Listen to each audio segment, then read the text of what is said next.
Welcome to Penrose Learning, where we make understanding easy. In this video, I will show how to use NFC file transfer easy method. Enable NFC in settings on both devices, unlock screens, and place them back to back so antennas align.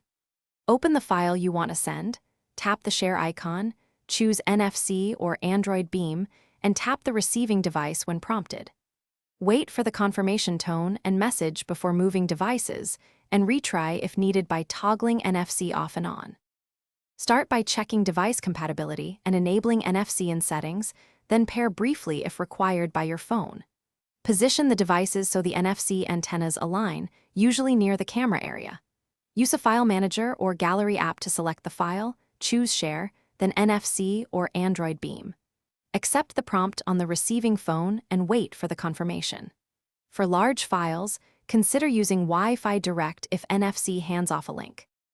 If you're finding this helpful, please subscribe and like to support the channel today. Quick recommendation: the Echo Dot smart speaker brings your space to life and plays transfer tones or voice prompts hands-free, making multitasking easier. It has clear sound, voice control, and compact design that fits any desk. Check the description for the link and other deals. Thanks for the support. Now let's get back to the video. Security matters.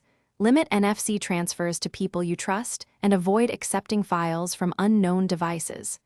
Scan received files with mobile antivirus and check file extensions before opening. For cross-platform sharing, use companion apps like Files by Google or third-party tools that create a transfer link via NFC tap. If speed is an issue, use NFC to establish a Wi-Fi Direct or Bluetooth handshake, and then transfer the data over the faster connection. Thanks for watching. If this was helpful, leave a like and consider subscribing. See you next time.